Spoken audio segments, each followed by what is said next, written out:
नमस्कार दोस्तों, आपके अपने YouTube चैनल अरवी क्लासेस पर आप सबका हार्दिक स्वागत है। आशा करता हूँ सब कुशल मंगल होंगे और अपनी तैयारी अच्छे से कर रहे होंगे। अपन राजस्थान ज्योग्राफी में राजस्थान के जो वनस्पति एवं वन्य जीव है,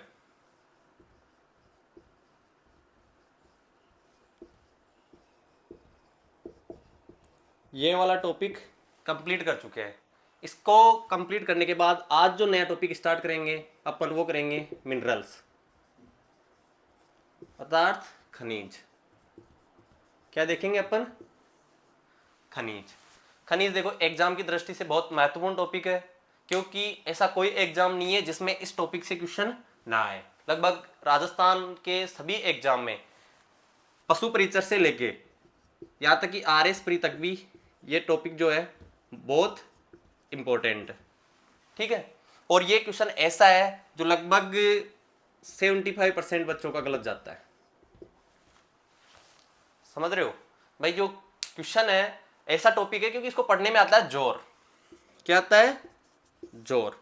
चीजें याद नहीं होती है और खदाने ही खदाने हैं। इन चीजों को अपन एक सिस्टमेटिक तरीके से, जिससे कि अपने को याद करने में दिक्कत ना आए या आसानी हो, उस तरीके से अपन इन सारे टॉपिकों को, सारे खनिज को एक एक करके 2 से 3 क्लासों में पूरा कर लेंगे, है ना।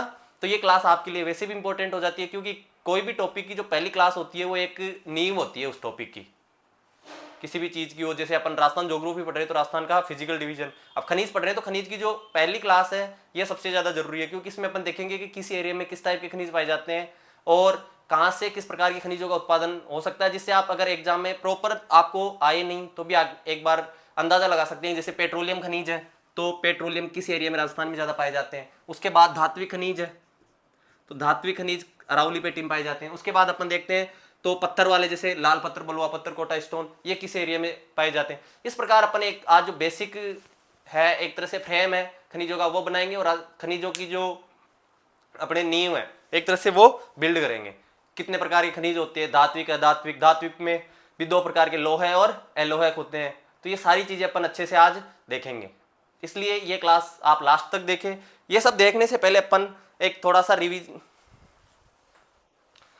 करेंगे, और रिवीजन में अपन देखेंगे कल की जो क्लास में अपन ने देखे थे उन सबको एक बार 5 मिनट में अपन थोड़ा सा रिवीजन कर लेंगे, क्योंकि पिछला पढ़ा हुआ रिवीजन नहीं करेंगे तो अपने पिछला पढ़ा हुआ कोई काम का नहीं है। कल की क्लास में अपन ने देखे थे एक तो आखेट निषेध क्षेत्र, क्या देखे थे। उसके बाद अपन ने देखे थे जंतुआलय, और फिर देखे थे मृगवन। ठीक है, उसके बाद देखे थे पशु संपदा। 4 टॉपिक देखे थे कल की क्लास में। आई होप आप पढ़ रहे होंगे तो आपको पता होगा। आकेट निषेध क्षेत्र की बात करते, निषेध क्षेत्र की बात करते तो राजस्थान में कितने हैं? 33। कितने हैं? 33। सबसे बड़ा कौन सा है? तो कोटसर, संवत्सर। कहां पे है? तो बीकानेर। और सर 2 जिले ऑप्शन में आ जाए तो बीकानेर के साथ चूरू। चलो साहब, आगे अपन ने देखा था सबसे छोटा कौन सा है? कनक सागर। कौन सा है? कनक सागर। ये कहां पे है? तो बूंदी में। उसके बाद अपन ने देखा था कुछ ऐसे सेक्टर जो अपने से बिल्कुल अनटच है, जैसे एक तो आया था डियात्रा।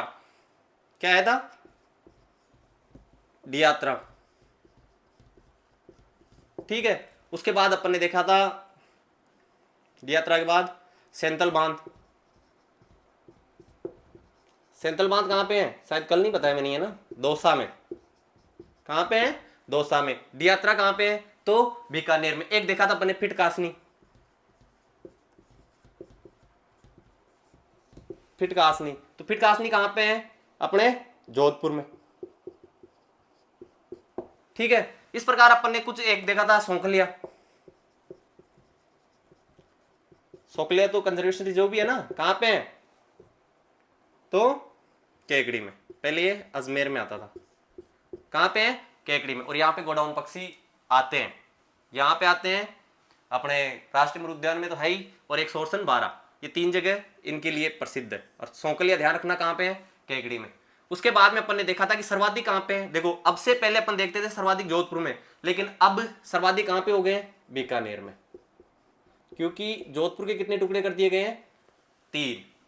इसलिए बीकानेर में कितने अब 6। इस प्रकार अपन ने कल की क्लास में जो आखेट निषेध सेक्टर थे उन पर विस्तार से चर्चा की थी। फिर अपन ने देखे थे जंतवाले। जंतवाले कितने हैं? तो 5। कौन कौन से? जयपुर, फिर उदयपुर, फिर बीकानेर, फिर जोधपुर, और उसके बाद अपन ने देखा था कोटा।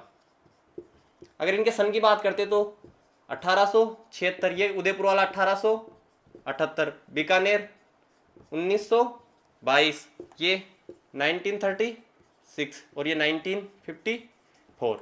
इसमें अपन ने देखा था कि जो जयपुर वाला है महाराजा राम सिंह द्वितीय द्वारा निर्मित है और ये अब नाहरगढ़ उसमें स्थानांतरित कर दिया गया है। क्यों प्रसिद्ध है? तो सफेद बाघ और दरियाई घोड़े के लिए प्रसिद्ध है। सज्जनगढ़ बायोलॉजिकल पार्क में ये संचालित है। बीकानेर वर्तमान में बंद है। जोधपुर यहाँ पे गोडाउन का प्रजनन स्थल है। अब गोडाउन प्रजनन स्थल कहाँ, प्रजनन केंद्र कहाँ पे है? तो अपन पहले देखे थे जोधपुर जंतुवालय, राष्ट्रीय मृग उद्यान और सोरसन 12। उसके बाद कोटा, ये राजस्थान का एकमात्र जंतुवालय जो कब हुआ है? आजादी के बाद। ठीक है। फिर उसके बाद अपन ने देखे थे मृगवन। मृगवन कितने हैं राजस्थान में? तो 7। पहला कौन सा देखा था अपन ने? चित्तौड़गढ़। कौन सा देखा था? उसके बाद तो सज्जनगढ़। कौन सा? सॉरी, चित्तौड़गढ़ के बाद तो पुष्कर देखा था ना अपन ने, पंचकुंड। और ये कहां पे? पुष्कर अजमेर में। फिर देखा था अपन ने सज्जनगढ़। ठीक है। और फिर देखा था अपन ने माचिया सफारी। कौन सा देखा था? माचिया सफारी। और अपन ने फिर देखा था माचिया सफारी के बाद में तो जयपुर वाले 2, अशोक और संजय। और फिर अपन ने लास्ट में देखा था अमृता देवी विश्नोई। ये कहां पे है? चित्तौड़गढ़ में। पंचकुड़ कहां पे है? तो पुष्कर अजमेर में। सज्जनगढ़ कहां पे है? तो उदयपुर में। Machiya safari Jodhpur city, Ashok Jaipur city, Sanjay तो जयपुर ग्रामीण और अमृता देवी विश्नोई जोधपुर ग्रामीण। नवीनतम कौन सा है? जोधपुर ग्रामीण। कब हुई थी इसकी स्थापना? 1994 में। पहले की स्थापना 1969 में। इस प्रकार अपन ने पिछली क्लास में आकेट निषेध क्षेत्र, जंतुवालय और मृगवन पे विस्तार से चर्चा की। फिर अपन ने थोड़े से देखे थे जानवर। राजस्थान की जो पशु संपदा है उन पे अपन ने बात की थी। पशु संपदा की बात करते हैं तो उसमें अपन ने 4 देखे थे। 4 जानवरों पर विस्तार से चर्चा की थी। अगर उन चारों की बात करते हैं तो अपन ने सबसे पहला देखा था चिंकारा। ठीक है। दूसरा अपन ने देखा था गोडाउन। तीसरा अपन ने देखा था गागरोनी तोता।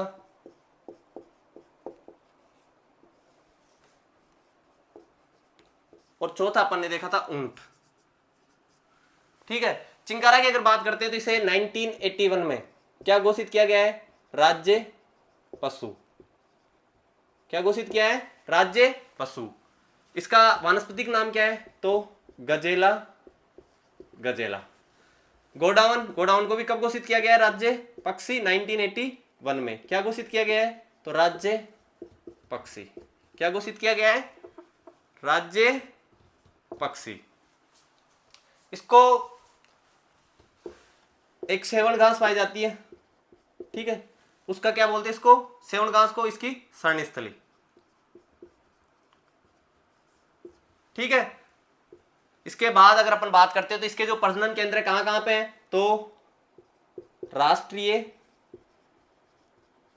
मरु उद्यान। उसके अलावा जोधपुर, जस्ट अपन ने भी बात की थी, जोधपुर जंतुवालय। उसके अलावा तो सोरसन 12 में। चलो साहब, ये तीनों इसके क्या है? प्रजनन केंद्र। उसके अलावा कोई इसकी सुरक्षा के लिए संकटग्रस्त प्रजाति है तो इसके लिए कुछ बनाया गया। 2014 में क्या बनाया गया? एक गोडाउन संरक्षण अधिनियम। इसका कहां पाया जाता है? तो कोटा और चित्तौड़ में। कोटा और चित्तौड़ में कौन सा है? तो मुकुंदरा हिल्स राष्ट्रीय उद्यान। उसके बाद अगर अपन बात करते हैं तो इसका वैज्ञानिक नाम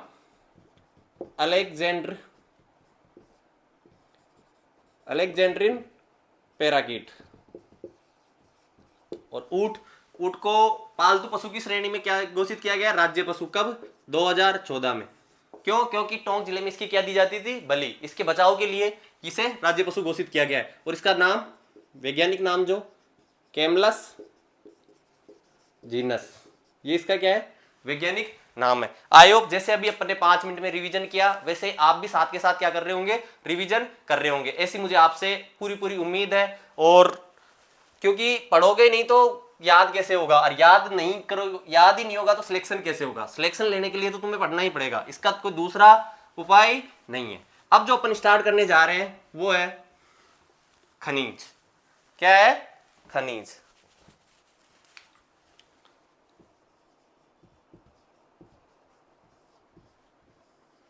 क्या पढ़ेंगे अपन आज की क्लास में? खनिज।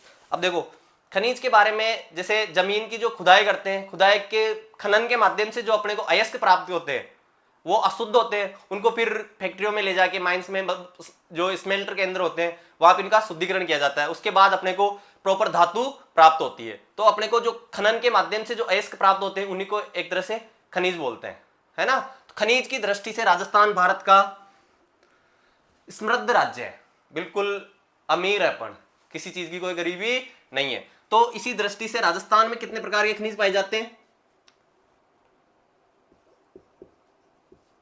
राजस्थान में कितने प्रकार के? 81 प्रकार के क्या पाए जाते हैं? खनिज पाए जाते हैं। कितने प्रकार के पाए जाते हैं? 81 प्रकार के। इसलिए खनिजों का राजस्थान को क्या कहते हैं?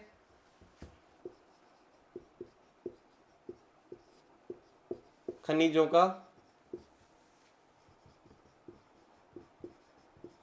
अजायब घर। क्या कहा जाता है? खनिजों का अजायब घर।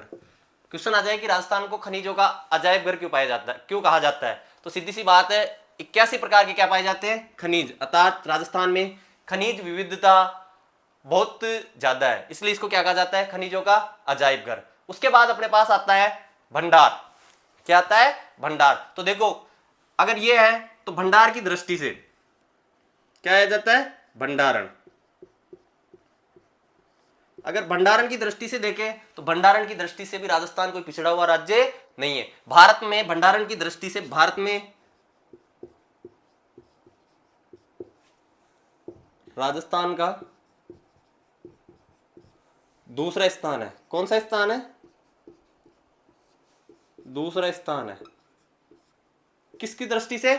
भंडारण की दृष्टि से। अब बताओ भंडारण की दृष्टि से दूसरा स्थान है तो वैसा पहला किसका है?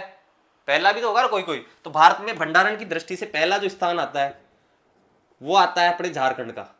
किसका आता है फर्स्ट स्थान? झारखंड का। झारखंड राज्य का पहला स्थान आता है। ठीक है। अब देखो 81 प्रकार के खनिज है तो इनका उत्पादन भी होगा। भंडारण देख लिया, भंडारण तो 81 प्रकार के खनिजों का है, लेकिन उत्पादन भी तो होगा इनका।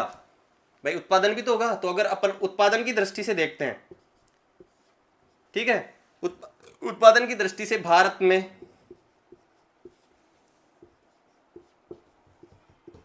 राजस्थान का कौन सा स्थान है? तीसरा स्थान है। कौन सा स्थान है? तीसरा। 81 प्रकार की खनिज है, लगभग 58 प्रकार के खनिजों का क्या किया जाता है यहां पे?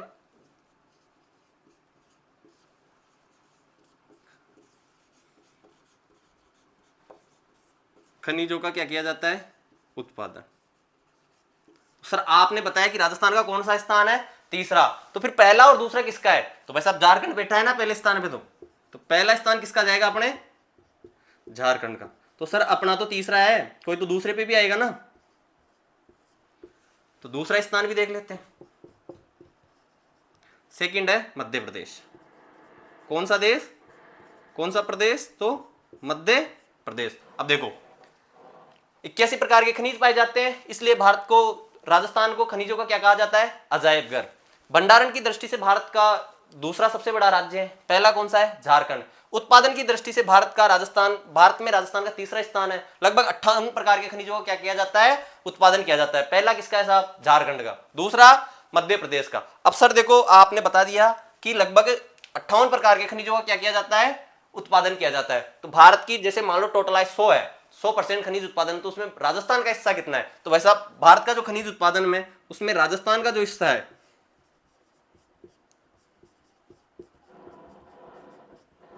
लगभग कितना है? तो 22%। ध्यान रखना, भारत के कुल खनिज उत्पादन में राजस्थान का हिस्सा कितना है? 22%। अगर इसको अपन दो भागों में बांट दें, धात्विक और अधात्विक, तो धात्विक की दृष्टि से धात्विक में कितना है? 15%, क्योंकि राजस्थान में अधात्विक खनिज ज्यादा होते हैं। और इसी को अगर अपन अधात्विक में बांट दे तो अधात्विक खनिज का राजस्थान में कितना उत्पादन होता है? लगभग 25%। 1/4 अधात्विक खनिज राजस्थान से उत्पादित होते हैं। और अगर अपन गौण खनिज देखें तो गौण खनिज तो लगभग 60% राजस्थान से उत्पादित होते हैं। आई होप ये जो चीजें हैं आपको समझ में आ रही होगी। अपन ने सबसे पहले देखा है कि खनिजों की विविधता है राजस्थान में। क्या है? खनिजों की विविधता। विविधता के आधार पर, विविधता मतलब अनेक प्रकार के खनिज पाए जाते हैं। इसलिए कितने प्रकार के? तो 81 प्रकार के। इसलिए इसको क्या कहा गया है? खनिजों का अजायब घर। फिर अपन ने देखा भंडारण, भाई 81 प्रकार के तो भंडारण भी होगा। तो भंडारण की दृष्टि से भी राजस्थान दूसरा बड़ा राज्य है। पहला कौन सा आ गया? झारखंड। उत्पादन की दृष्टि से भारत राजस्थान का तीसरा सबसे बड़ा राज्य है। पहला झारखंड, दूसरा मध्य प्रदेश। सर उत्पादन है तो फिर हिस्सा क्या होगा? तो हिस्सा है 22%। धात्विक का 15 और अधात्विक का लगभग 25% राजस्थान उत्पादित करता है। तो सर अब उत्पादन हो गया तो इससे इनकम भी होगी। बिल्कुल इनकम होती है। तो अगर अपन आय की दृष्टि से देखते हैं, किसकी दृष्टि से? आय की दृष्टि से, तो आय में राजस्थान, आय में भारत का दूसरा सबसे बड़ा राज्य।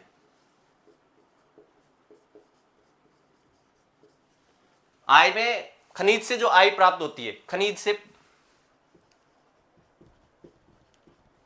खनिज आय से जो भारत का दूसरा सबसे बड़ा राज्य है वो कौन सा है? राजस्थान है। तो सर पहला तो भाई पहले ही लिख दिया ना अपन ने। पहला कौन है? झारखंड।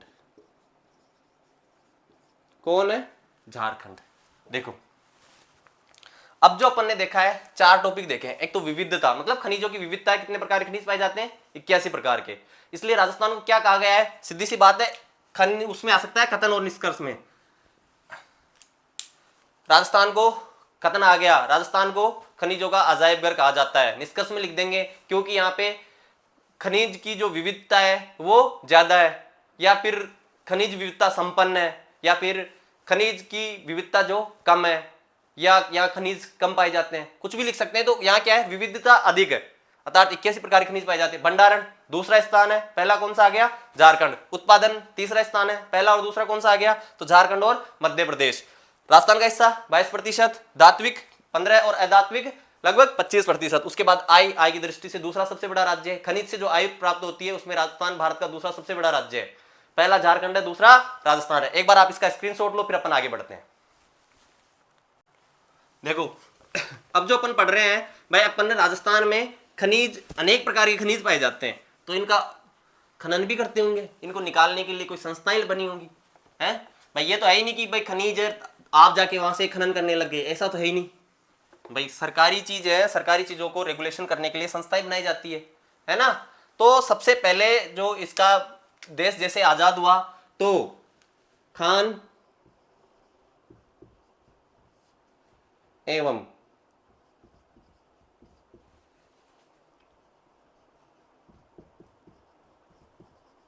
भू विज्ञान विभाग की स्थापना की गई। खान एवं भू विज्ञान विभाग, ठीक है सर, कर दी। कब की गई है? 1949 में। खान एवं भू विज्ञान विभाग की स्थापना कब की गई? 1949 में। सर ये स्थापना तो कर दी, तो फिर अगर ऑफिस बनेगा तो ऑफिस का मुख्यालय भी होगा, तो इसका मुख्यालय बनाया गया। क्या बनाया गया? मुख्यालय। और मुख्यालय बनाया गया उस समय कहां पे? उदयपुर में। जब अब एकीकरण पढ़ते हैं तब भी आप सबको पता होगा कि जब ये बनाया गया था तो इसका मुख्यालय कहां दिया गया था? उदयपुर में। चलो ये अपन ने पहली संस्था देख ली। अब जब खान और ये बनने लगे तो एक इंपॉर्टेंट संस्था आती है, वहां से लगभग क्वेश्चन आता रहता है। दूसरी जो संस्था आती है वो है राजस्थान राज्य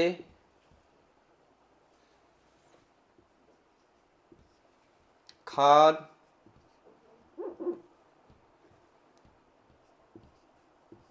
एंड खनिज लिमिटेड।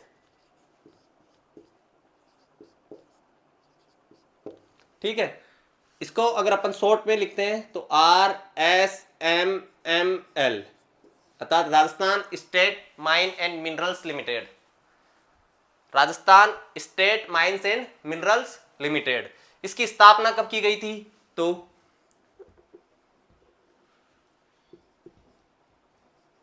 कंपनी एक्ट अधिनियम 1956 के तहत, किस एक्ट के तहत की गई थी? कंपनी अधिनियम 1956 के तहत 30 अक्टूबर कब की गई थी? तो 30 अक्टूबर 1974 इसकी स्थापना कंपनी अधिनियम 1956 के तहत 30 अक्टूबर 1974 में इसकी स्थापना की गई थी। तो इसका मुख्य उद्देश्य क्या था इसकी स्थापना करने का? भाई सर इसकी स्थापना कर दिया तो ये बना क्यों रहे हैं? भाई खनिज और इनकी लिए तो अपन ने पहले खान एवं भूविज्ञान विभाग की स्थापना कर रखी है, तो ये इसकी जरूरत कहां पड़ गई? तो इसकी जो नवीन तकनीक है, नवीन जो तकनीकें हैं द्वारा क्या करना? खनिज का दोहन करने।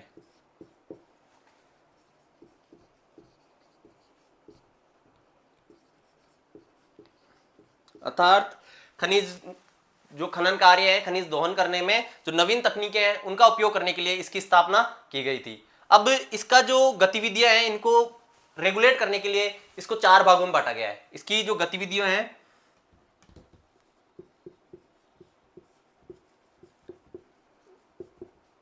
गतिविधियों को नियंत्रित करने के लिए, क्या करने के लिए? नियंत्रित करने के लिए या अच्छे से क्रियान्वित करने के लिए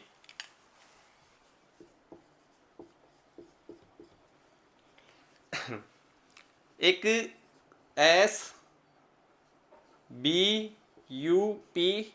इसकी फुल फॉर्म होती है, अर्थात strategic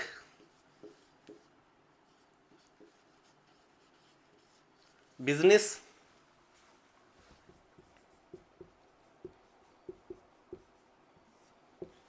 unit and profit centre. क्या है? प्रॉफिट सेंटर,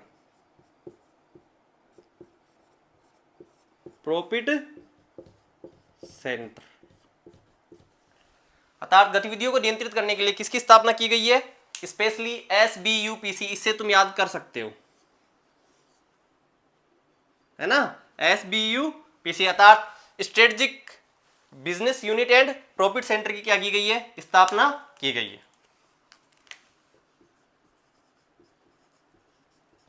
कितने की गई है? तो ये 4 बनाए गए।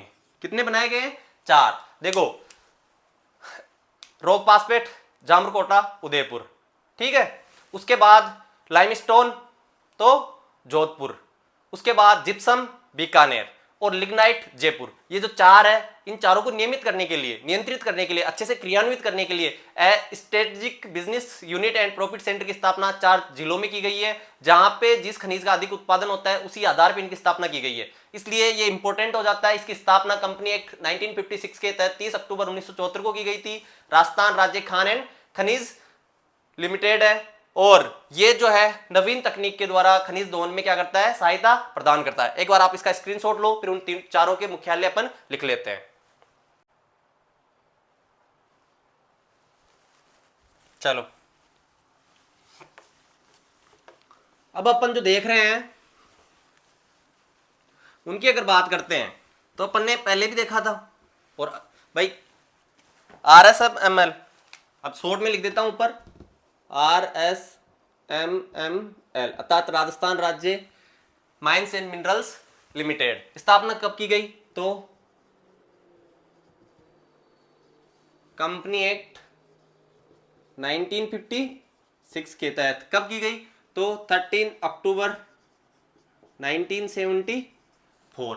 इसके तहत क्या बनाए गए? तो वह सब नियंत्रित करने के लिए, इसकी गतिविधियों को अच्छे से क्रियान्वित करने के लिए strategic business unit and profit centre क्या बनाए गए? कितने बनाए गए? 4। अब ये 4 प्रॉफिट सेंटर कहाँ कहाँ पे हैं ये आपको अच्छे से याद करने हैं, क्योंकि यहां से क्वेश्चन बजट में भी दे रखा है इनको, तो यहां से क्वेश्चन पूछा जा सकता है। तो अब मैं इसको शॉर्ट में लिख दूं, क्योंकि इसका अपन ने बड़ा नाम पहले लिख लिया तो बड़ा लिखने की जरूरत नहीं है। एस किसका? रॉक फास्फेट का।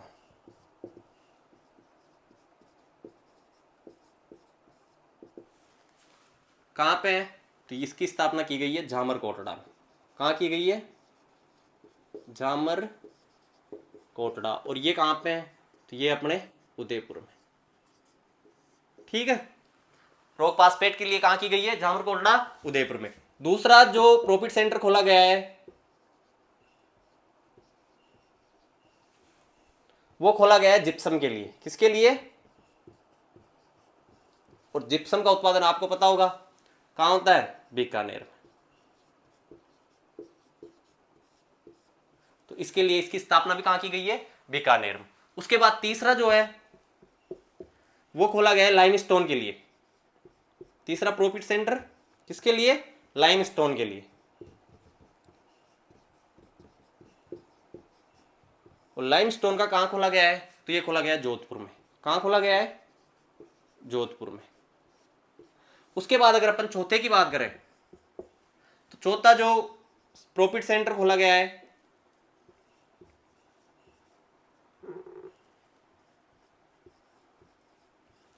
वो खोला गया है लिग्नाइट के लिए। किसके लिए? लिग्नाइट के लिए। और ये खोला गया है जयपुर में।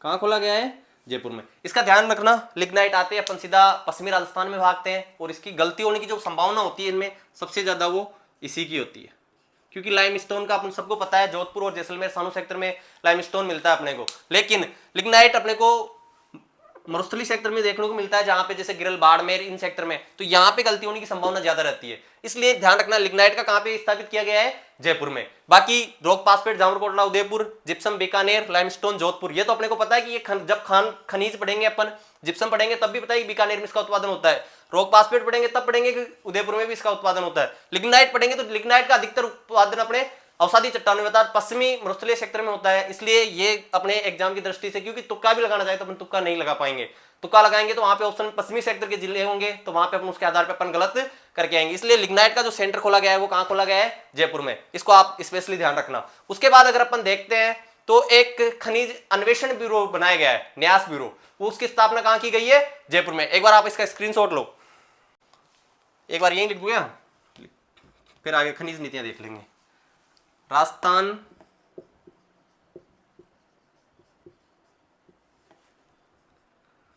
राज्य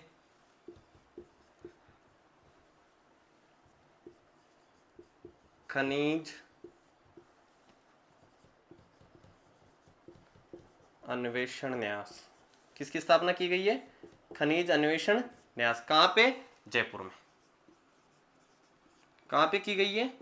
जयपुर में। राजस्थान राज्य खनिज अन्वेषण न्यास कहां पे स्थापित है? जयपुर में। आयोग चीजें आपको अच्छे से समझ में आ रही होगी और आप चीजों को अच्छे से पढ़ भी रहे होंगे, क्योंकि दोस्तों पढ़ाई का दूसरा कोई विकल्प नहीं है। बार बार बोलता हूं, पढ़ लो, फायदे में रहोगे। एक बार इसका स्क्रीनशॉट लो और फिर अपन आगे देखते हैं। चलो अब अपन देखते हैं खनिज नीतियां। क्या देखते हैं? खनिज नीतियां।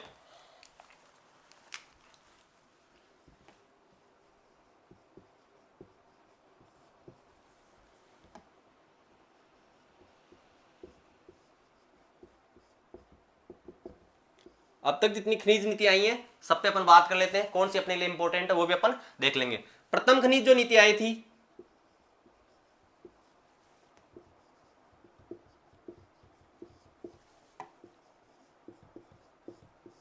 वो आई थी 1978 में। कब आई थी प्रथम? 1978 में। सेकंड, द्वितीय,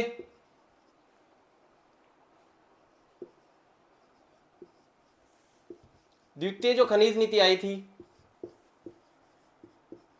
वो आई थी 1991 में, 1991 में। उसके बाद अपन बात करते हैं तीसरी की,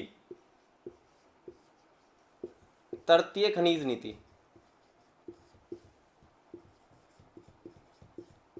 अर्थात तीसरी खनिज नीति जो आई थी वो आई थी 1994 में। कब आई थी? 1994 में। चतुर्थ अर्थात चौथी खनिज नीति, चौथी खनिज नीति कब आई थी? तो 2011। कब आई थी? 2011। और पांचवी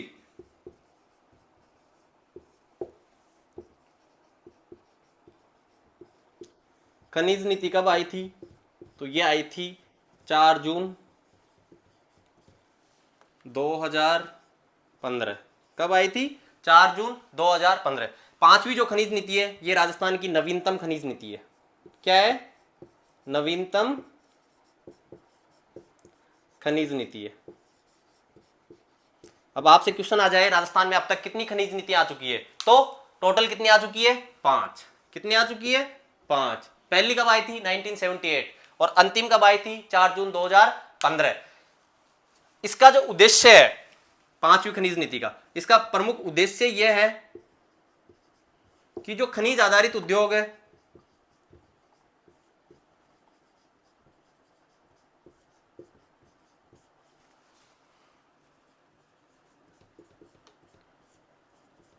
की स्थापना कहां पे? आदिवासी एवं पिछड़े सेक्टर में करना। आदिवासी एंड पिछड़े सेक्टर में।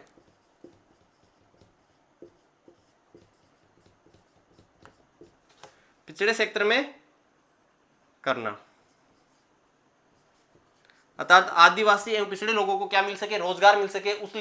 उसके लिए क्या लाई गई है? नवीनतम खनिज नीति। इसका उद्देश्य यही था कि जो अपन स्थापना कर रहे हैं, जो भी स्थापना करें उसको नवीनतम उद्योग जो स्थापित करें वो सब कहां हो? या तो आदिवासी क्षेत्र में हो या फिर किसी भी जिले का जो पिछड़ा हुआ एरिया है वहां पे, ताकि वहां के लोगों को क्या मिल सके? रोजगार मिल सके। उसके बाद अगर अपन बात करते हैं तो एक नीति आई है जो एग्जाम की दृष्टि से और आपके लिए सबके लिए इंपॉर्टेंट है, वो है एमसेंड नीति 2020। देखो नाम क्या लिखा हुआ है? एमसेंड नीति 2020। लेकिन ये लागू कब हुई थी? ये डेट याद रख लेना। तो ये लागू हुई थी 25 जनवरी 2021। कब लागू हुई थी? 25 जनवरी 2021। और इसके तहत एमसेंड को उद्योग का क्या दिया गया है? दर्जा दिया गया है। किसका? उद्योग का। किसको? एमसेंड को। आई होप जो खनिज नीतियां हैं, इससे रिलेटेड जो नीतियां हैं आपको अच्छे से याद हो रही होगी। देखो खनिज नीतियां, पहली 1978, दूसरी 1991, तीसरी 1994, चौथी 2011 और पांचवी 4 जून 2015। पांचवी का उद्देश्य क्या था कि जो नवीनतम खनिज आधारित उद्योग अगर अपन कहीं पे स्थापित करते हैं तो वो कहां करेंगे? पिछड़े हुए क्षेत्र में और आदिवासी क्षेत्र में। उसके अलावा एमसेंड पॉलिसी आई थी 2020 की। कब लागू हुई? 25 जनवरी 2021 को। और उसके तहत क्या किया गया कि एमसेंड को उद्योग का दर्जा दिया गया। देखो अपन ने स्टार्टिंग में देखा था भंडारण या खनिज की विविधता के आधार पर राजस्थान में 81 प्रकार के खनिज पाए जाते हैं, इसलिए राजस्थान को क्या कहा जाता है? खनिजों का अजायब घर। फिर अपन ने देखा था भंडारण की दृष्टि से राजस्थान का दूसरा स्थान है, ठीक है। और पहला स्थान किसका था? झारखंड का। फिर अपन ने देखा उत्पादन। क्या देखा? उत्पादन की दृष्टि से अगर अपन बात करते हो तो राजस्थान का तीसरा स्थान था। और तीसरे स्थान है तो पहला और दूसरा, पहला झारखंड, दूसरा मध्य प्रदेश। राजस्थान टोटल उत्पादन का कितना करता था? तो 22%। धात्विक का 15% और अधात्विक का कितना?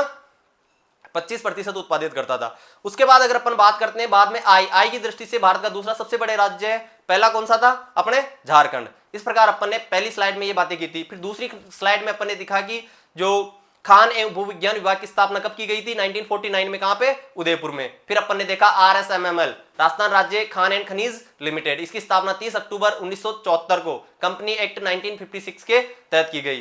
तो भाई साहब उसका क्या था, जो इसकी जब विभाग की स्थापना पहले कर ली गई थी तो इसकी जरूरत कहां पड़ गई? तो उसकी जरूरत इसलिए पड़ गई कि जो नवीन तकनीकें थी उसका दोहन में या खनिज दोहन में उपयोग करना, उसकी गतिविधियों को नियंत्रित करने के लिए कितने स्थापित किए गए? 4। क्या किया गया? Strategic business unit and profit centre स्थापित किए गए। 4 को किस किस के लिए किए गए? तो वैसा पहला तो रोक पासपेट, कहां पे? जामरकोटला उदयपुर में। दूसरा किसके लिए? तो जिप्सम के लिए, कहां पे? बीकानेर में। तीसरा किसके लिए? तो लाइमस्टोन के लिए, लाइमस्टोन के लिए कहां पे? जोधपुर में। और चौथा किसके लिए? लिग्नाइट के लिए, लिग्नाइट के लिए कहां पे? अपने जयपुर में। फिर अपन ने देखी खनिज नीतियां, खनिज नीतियों में बात की है, कितनी है टोटल? 5। पहली 78, दूसरी 91, तीसरी 92, चौथी 2011 और पांचवी कब आई? तो 2015 सॉरी। और एमसेंट पॉलिसी 2020 कब लागू हुई? 25 जनवरी 2021 को। आई होप चीजें आप अच्छे से याद कर रहे होंगे और चीजें याद हो भी रही होगी। एक बार आप इसका स्क्रीनशॉट लो, फिर अपन आगे बढ़ते हैं। चलो,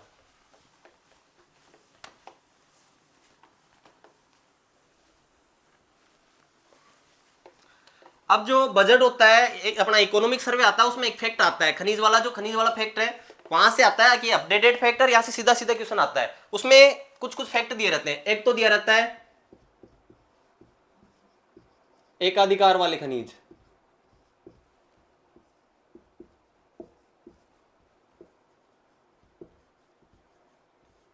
ठीक है। एक दिया रहता है उसमें प्रमुख उत्पादन वाले,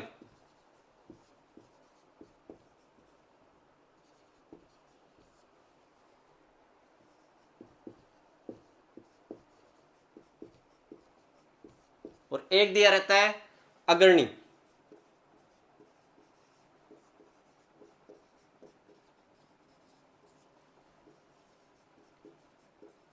यहां से सीधा सीधा क्वेश्चन आ जाता है। 3 4 जितने भी दिए रहते हैं वो समूह में दे देते हैं और वहां से सीधा सीधा क्वेश्चन ये दे देता है, ठीक है।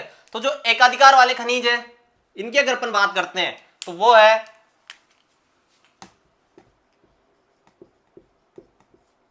सीसा जस्ता, एक आता है सेलेनाइट, और दूसरा आता है वोल्स्टोनाइट, ठीक है। सीसा जस्ता, सेलेनाइट एंड वोल्स्टोनाइट। एक आता है प्रमुख उत्पादक या अग्रणी उत्पादक राज्य, ठीक है। प्रमुख की जगह आप कर लो इसको लगभग पूरा उत्पादन, प्रमुख में तो बहुत ज्यादा आ जाएंगे तो यहां से क्वेश्चन आएंगे लगभग पूरा उत्पादन। तो इसमें आता है चांदी और कैल्साइट। क्या आता है? चांदी और कैल्साइट।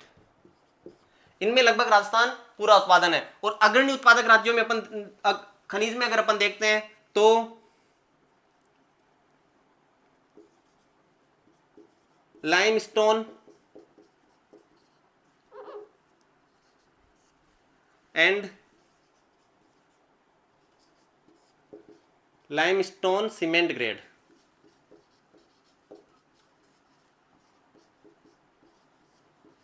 इस प्रकार राजस्थान में लगभग पूरा उत्पादन चांदी, कैल्साइट और एकाधिकार सीसा जस्ता, सेलेनाइट, वोल्स्टोनाइट और जो अग्रणी खनिज है जिसमें लाइमस्टोन और लाइमस्टोन सीमेंट ग्रेड है। इस प्रकार राजस्थान के जो खनिज है उनमें ये क्वेश्चन है, ये वाला जो फैक्ट है एकाधिकार वाला, ये एग्जाम की दृष्टि से बहुत इंपॉर्टेंट हो जाता है। एकाधिकार में क्योंकि 3 दे रखे हैं, चौथा उनको रखना होता है, ठीक है। तो कौन कौन से? सीसा जस्ता, सेलेनाइट एंड वोल्स्टोनाइट। लगभग चांदी, कैल्साइट एंड जिप्सम भी हो सकता है, जिप्सम भी लगभग राजस्थान ही करता है। उसके बाद में अग्रणी में limestone and limestone cement grade, ठीक है। इस प्रकार इसमें लिख लो, तुम जिप्सम भी लिख लो, ठीक है। इसका आप एक बार स्क्रीनशॉट लो, फिर अपना आगे बढ़ते हैं। चलो,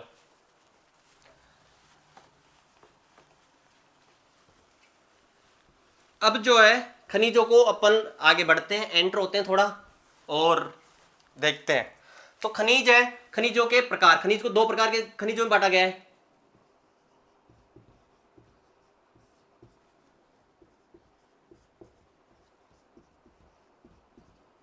ठीक है, एक तो अपन देखते हैं धात्विक खनिज, साइंस पढ़े होंगे धातु और अधातु। तो एक तो होते हैं धात्विक खनिज और दूसरा जो अपन देखते हैं अधात्विक खनिज। कौन से खनिज? अधात्विक खनिज। ठीक है, जिसमें धातु वाले गुण पाए जाते हैं वो हो जाएंगे धात्विक, जिसमें धातु वाले गुण नहीं पाए जाते हैं वो जाएंगे अधात्विक। धातु वाले गुण जैसे जैसे जिसको अपन पीट कर चादर बना सकते हैं, जिसमें जो विद्युत के सुचालक होते हैं, जिसमें तन्यता का गुण पाया जाता है, ये सब धातु के गुण होते हैं। ये विद्युत के कुचालक होते हैं, ये थोड़े खुरदरे होते हैं, है ना, इनको अगर चोट दे तो ये टुकड़ों टुकड़ों में बिखर जाते हैं, ये अधात्विक होते हैं। तो धातु जो है इनको फिर दो भागों में बांटते हैं, क्योंकि एग्जाम में यहां से क्वेश्चन पूछा जाता है। क्या पूछा जाता है यहां से क्वेश्चन? एक तो होती है लौह धातु, जिसमें, और एक होती है अलोहा धातु।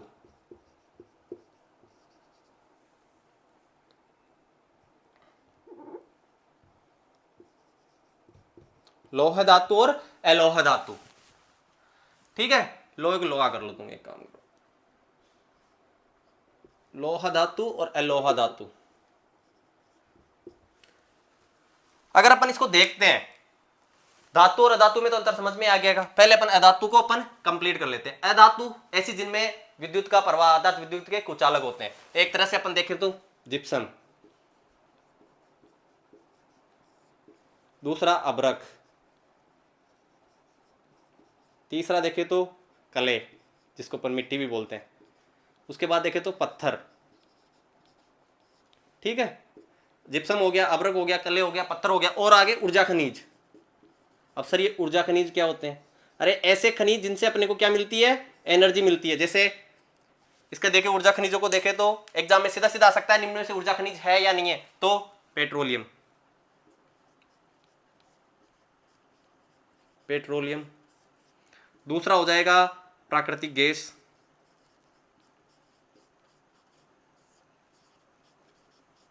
तीसरा हो जाएगा कोयला। ये सब क्या है? ऊर्जा खनिज है। सब किसके उदाहरण है? ऊर्जा खनिज के उदाहरण है। अब देखो, ये एग्जाम में क्वेश्चन पूछा जा सकता है, ध्यान रखना कि ऊर्जा खनिज है या नहीं है। और ध्यान रखना ऊर्जा खनिज कैसे होते हैं? अधात्विक होते हैं। कैसे होते हैं ऊर्जा खनिज? सारे अधात्विक। ठीक है, उसके बाद अगर अपन देखते हैं आगे, तो अब लोह धातु और अलोह धातु। अब देखो, धात्विक खनिज तो अपन रट लेते हैं कि हाँ सर, हम आइडिया लगा सकते हैं कि ये धातु है और ये अधातु है। लेकिन अलोह और लोह, इसको याद करने के लिए मैं ट्रिक भी बना रखा हूं। अगर ट्रिक से तुम याद करो तो अच्छी बात है। लोह धातु की एक ट्रिक है कि कब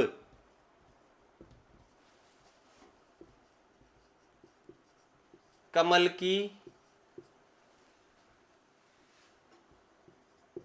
टांग से टाइटेनियम निकल जाए।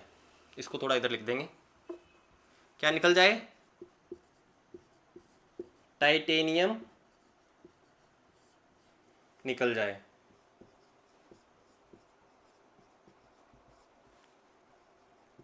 एक लाइन है, ये आपको याद करनी है। इसमें सारे जितने भी लोहा धातुएं हैं, वो किसी के मन में क्वेश्चन उठ रहा है कि कब कमल की टांग से क्या निकल जाए? टाइटेनियम निकल जाए।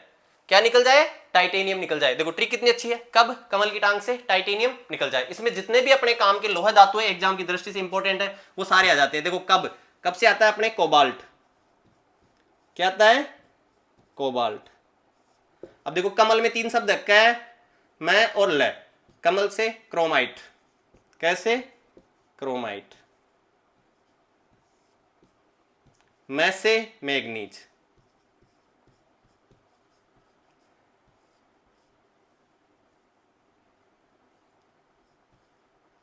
ठीक है, और ल से लोहा।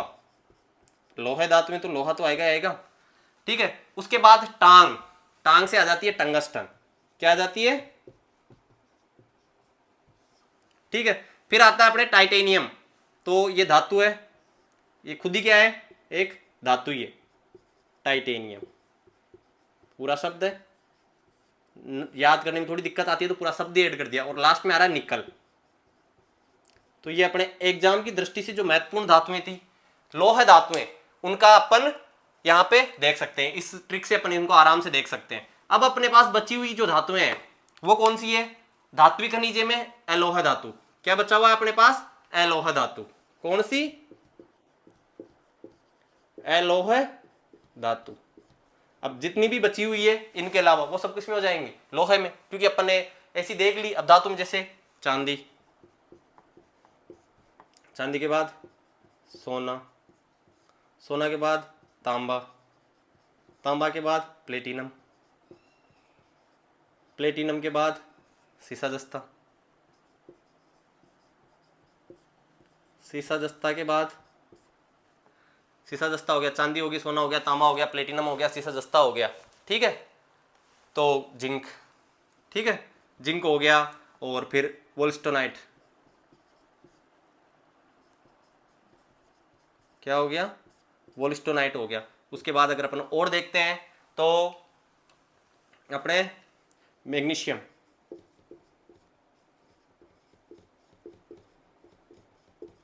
उसके बाद में अगर अपन और देखते हैं तो एल्यूमिनियम, ये सब कैसी धातुएं हो जाएंगी? अलोह धातुएं। अब देखो अपने को याद क्या करनी है? लोहा धातु। अगर इससे अपना काम आराम से हो जाएगा, ये जो अपनी ट्रिक है इससे अपना काम आराम से हो जाएगा। कब कमल की टांग से टाइटेनियम निकल जाए, देखो ट्रिक कितनी अच्छी है। कब कमल के टांग से टाइटेनियम निकल जाए? कब से? कोबाल्ट, कैमल, क्रोमाइट, मैग्नीज, लोहा। टांग से टंगस्टन, टाइटेनियम खुद एक लोहा धातु है, और उसके बाद निकल। ये लो साहब, मैग्नीज और लोहा मिलके क्या बनाता है? जब अपन लोहा इस्पात पढ़ते हो ना तुम, तो मैग्नीज प्लस लोहा दोनों मिलके क्या बनाते हैं? लोह इस्पात। अब एक बार आप इसका स्क्रीनशॉट लो, फिर अपन आगे बढ़ते हैं। चलो अब देखो, एक जो चीज अब मैं मैप पे समझा रहा हूं, इस चीज से तुम थोड़ा एवरेज लगाना बाद में, क्योंकि ये जो चीज है आपके बहुत काम आएगी। ठीक है, ये मैप पे देख रहे हैं अपन,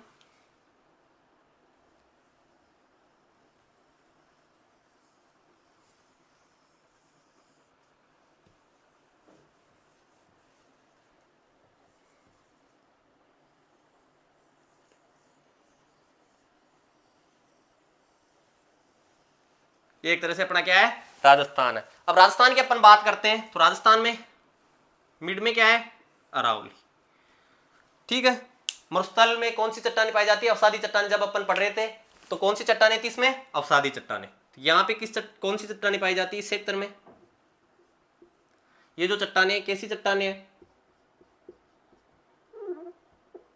अवसादी चट्टान, अवसादी चट्टानें। ठीक है, ये कौन सी है? अरावली। अरावली में पाई जाती है धारवाड़ क्रम की चट्टानें। कौन सी? धारवाड़ क्रम की चट्टान। और यहां पे कौन सी है? विंध्यन है ना, तो विंध्यन चट्टान। विंध्याचल, विंध्यन का गारमू में अपन पढ़े थे, तो यहाँ पे क्या है? विंध्यन चट्टान। जिस बंदे ने ये मैप अच्छे से देख लिया और चीजें समझ ली कि अवसादी चट्टानों में कैसी खनिज पाई जाती है, तो साहब अवसादी चट्टानें हैं, इनमें पाई जाती है ऊर्जा खनिज। कैसी खनिज? ऊर्जा खनिज। अब ऊर्जा खनिज की अगर अपन बात करें तो पेट्रोल, पेट्रोलियम, उसके बाद प्राकृतिक गैस,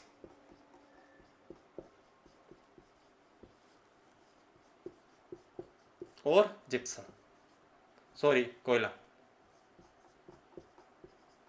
ये किसमें पाया जाता है? अवसादी चट्टानों में। उसके बाद धारवाड़ क्रम की चट्टानें, इसमें पाई जाती है धात्विक चट्टानें। कैसी? धात्विक खनिज। किसमें पाए जाते हैं? अरावली में। जैसे तांबा, सीसा जस्ता,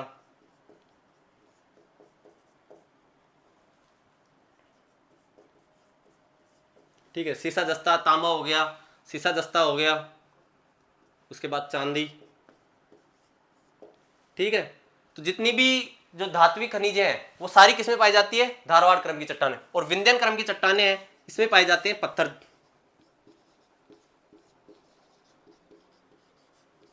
खनिज, जैसे कोटा स्टोन,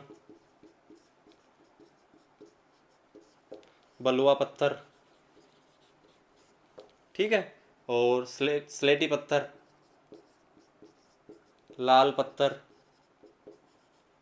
ये सब क्या है। अब ये देखो इस मैप को जिसने अच्छे से समझा, देखो पश्चिमी राजस्थान में अवसादी चट्टान है मरुस्थल के नीचे, तो उसमें अवसादी चट्टानों में कौन सी ऊर्जा खनिज। अब सीधी सी बात है, मान लो कोयला का आ गया, ठीक है, राजस्थान का कोयला, अब उसमें 4 जिले दे रखे हैं, जैसलमेर, बीकानेर, बाड़मेर और इधर का दे दिया एक टोंक, सोच लो। तो ऑटोमेटिक अपने को एवरेज लगा सकते हो कि अपने को नहीं आ रहा फिर भी कि यार पेट्रोलियम खनिज किसमें, पश्चिमी क्षेत्र में, ये यहाँ पे पॉसिबल नहीं है। अगर कोई अपवाद होगा तो अपन जैसे प्रॉपर पढ़ेंगे उस समय अपन अच्छे से पढ़ लेंगे, लेकिन ऐसे कम से कम दिमाग में सेट तो होगा ना। उसके बाद में जितनी भी धात्विक खनिजें हैं, तांबा हो गया, सीसा जस्ता हो गया, चांदी हो गई, सोना हो गया, ये सब अरावली में पाए जाते हैं, अर्थात पहाड़ी सेक्टर में। उसके बाद विंध्यन कगार में क्या पाए जाते हैं, विंध्यन चट्टान में पत्थर खनिज, पत्थर खनिज में बात करें कोटा स्टोन, बलुआ पत्थर, स्लेट स्टोन और लाल पत्थर। एक बार आप इसका स्क्रीनशॉट लो, फिर अपन आगे बढ़ते हैं। चलो अब जो अपन देखने जा रहे हैं, अब अपन अब तक खनिज का जो नींव थी, बेसिक चीजें थी, वो अपन ने देखी है। अब आगे जो देखने जा रहे हैं, अपन देखने जा रहे हैं खनिज। अब सबसे पहले अपन देखो पूरे राजस्थान में इधर उधर से नहीं, सिस्टमेटिक तरीके से चलते हैं। अपन सबसे पहले देखते हैं वागड़ पेटी। क्या देखते हैं,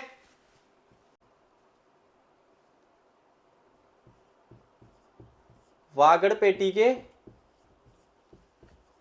खनिज। जैसे ही वागड़ पेटी का नाम लो तुम्हारा दिल खुश हो जाना चाहिए, और तुम्हारे दिमाग में कितने खनिज दिमाग में आनी चाहिए, 4। कितने, 4। वागड़ पेटी में 4 खनिज आने चाहिए। पहला नाम आना चाहिए सोना। क्या आना चाहिए, सोना। दूसरा जो नाम है मैग्नीज। दूसरा नाम क्या आना चाहिए तुम्हारे दिमाग में, मैग्नीज।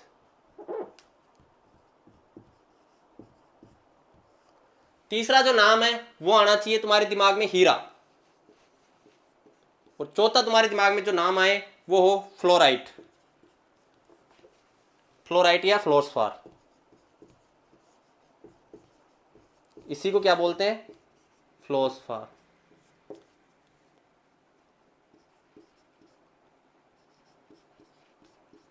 ठीक है ना, ये ध्यान रखना, फ्लोराइट या फ्लोरस्पार अलग चीज है, फेल्सपार अलग चीज है। फ्लो और फेल एक मत कर देना अपने दिमाग से ना, कि ये तो लिखने में मिस्टेक हो गई। तो फ्लोराइट एक अलग चीज है, फेल्सपार एक अलग चीज है। अब अपन देख लेते हैं सोना। सबसे पहले क्या देख लेते हैं, सोना। सोना जो वागड़ पेटी का प्रमुख जिला है बांसवाड़ा। कौन सा, बांसवाड़ा। बांसवाड़ा में एक तो है घोटिया अंबा। क्या स्थान है, घोटिया अंबा। दूसरा जो स्थान है बांसवाड़ा में वो है गंगापुरा भूकिया। क्या है, गंगापुरा भूकिया। उसके बाद जो दूसरा जो जिला आता है उदयपुर। ये ध्यान रखना, सोने में वागड़ पेटी के अलावा दूसरा जिला उदयपुर आता है, वो है वहां की है डगोचा माइन, डागोचा माइंस। कौन सी, डागोचा। तीसरा जो जिला आता है इसका वो आता है दौसा। कौन सा, दौसा। दौसा की कौन सी है, तो दौसा की बात करते हैं अपन ढाणी बसेड़ी। कौन सी ढाणी है, बसेड़ी की ढाणी। अब ध्यान रखना, बाड़ी बसेड़ी धौलपुर में है, वहां पे सोने का कोई कनेक्शन नहीं है। दौसा के बाद अगर अपन चलते हैं, तीसरा जो जिला आता है शाहपुरा, चौथा जिला। शाहपुरा भीलवाड़ा से लग होकर नया जिला बना है, और यहाँ की जो स्थान है देवतलाई, वहां पे भी सोने के भंडार अभी प्राप्त हुए हैं। तो आयोग सोने के जो क्षेत्र है वो आपको अच्छे से याद हो गए होंगे। उसके बाद अगर अपन बात करते हैं मैग्नीज की, मैग्नीज में आपको एक ही जिला याद करना है और वो है बांसवाड़ा। कौन सा जिला, बांसवाड़ा। बांसवाड़ा की माइंस कौन कौन सी है, तो तलवाड़ा, उसके बाद काला खूंटा, उसके बाद लिलवानी। तीन कौन कौन सी है मैग्नीज के लिए, बांसवाड़ा की तलवाड़ा, काला खूंटा और लिलवानी। उसके बाद हीरा। हीरा अपने प्रतापगढ़ में, महाराणा प्रताप हीरा नहीं थे क्या, बस इतना याद करना है कि प्रतापगढ़ में हीरा। कहां पे है हीरा, प्रतापगढ़ में। और महाराणा प्रताप कहां के हीरो थे, मेवाड़ के, तो प्रतापगढ़ के केसरपुरा में। कहां पे, केसरपुरा में। क्या पाया जाता है? हीरा। और बाद में फ्लोराइट या फ्लोस्पार, इसके लिए एक याद कर लेना, डूंगरपुर, क्योंकि जिले तो सारे आने चाहिए ना। डूंगरपुर, और डूंगरपुर में भी कहां पे प्रोपर विस्तार पूछे तो मांडू की पहाड़, देख लेना, मांडू की पहाड़, नाथरा की पहाड़, नातू के पास लोहा, नाथरा की पहाड़ में क्या है? लोहा है। थूर उंडेर, ये सब अलग अलग चीज है। तो मांडू के पास क्या है? फ्लोराइट है। मांडू के पास क्या है? फ्लोराइट है। प्रतापगढ़ में क्या है? हीरा है। महाराणा प्रताप मेवाड़ के हीरा थे ना, तो प्रतापगढ़ में क्या है? हीरा है। तलवाड़ा, कालाकुटा और लिलवाणी, इनके पास क्या है? मैग्नीज है। और सोना बांसवाड़ा, गोटिया अंबा और गंगापुरा भूकिया। उसके बाद उदयपुर का डागोचा सेक्टर, दौसा की डाणी बसेड़ी और शाहपुरा का देवतलाई। ध्यान रखना, गंगापुरा नहीं हो, आगे भूकिया भूकिया सेक्टर, ये जो सेक्टर है ना, ये इस नाम से भी कई बार एग्जाम में क्वेश्चन आता है, भूकिया, ओनली भूकिया, ठीक है ना। और डागोचा लेटेस्ट करंट के हिसाब से क्वेश्चन आ सकता है एग्जाम में, ये इंपॉर्टेंट है, ध्यान रखना इस चीज का। एक बार आप इसका स्क्रीनशॉट लो, ठीक है। आई होप आज की क्लास में जो खनिज का जो बेस था वो आपका अच्छे से डेवलप हो गया होगा। और वागड़ पेटी के जो खनिज थे, 4 खनिज थे, कौन कौन से? सोना, हीरा, मैग्नीज और फ्लोस्फाइट। बस 4 खनिज है, 3 जिले हैं, एक के साथ 3 और जोड़ने सोने में। कौन कौन से? उदयपुर, दौसा और शाहपुरा। उदयपुर का डागोचा, दौसा का डाणी बसेड़ी, शाहपुरा का देवतलाई। और बांसवाड़ा में कौन कौन से? तो गोटिया अंबा और गंगापुरा भूकिया। मैग्नीज में बांसवाड़ा, बांसवाड़ा कितने जिले? 3 जिले, कौन कौन से हैं? तो भाई साहब तीन खाने कौन कौन सी? कालाकुटा, तलवाड़ा और लिलवानी। चलो साहब, हीरा कहाँ पे? प्रतापगढ़। कहाँ, कौन सा? केसरपुरा। फ्लोस्पाइट डूंगरपुर, डूंगरपुर में भी कौन? मांडू की पहाड़। एक और क्वेश्चन रह गया इसमें, जो हीरो की जो पॉलिश और कटाई का सबसे बड़ा सेंटर है ना, हीरा पॉलिश का सबसे बड़ा सेंटर,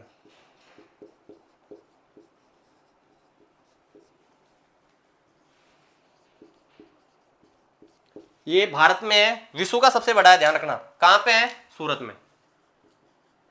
और सूरत कहां पे है? गुजरात में। हाँ, तो आज की क्लास यहीं खत्म करते हैं। आने वाली 2 क्लासों में अपन खनिज पूरे कर लेंगे, जो एग्जाम की दृष्टि से बहुत महत्वपूर्ण है। इसी आशा के साथ मैं आज क्लास को खत्म करता हूं। मिलते हैं अपन अगली क्लास में। धन्यवाद।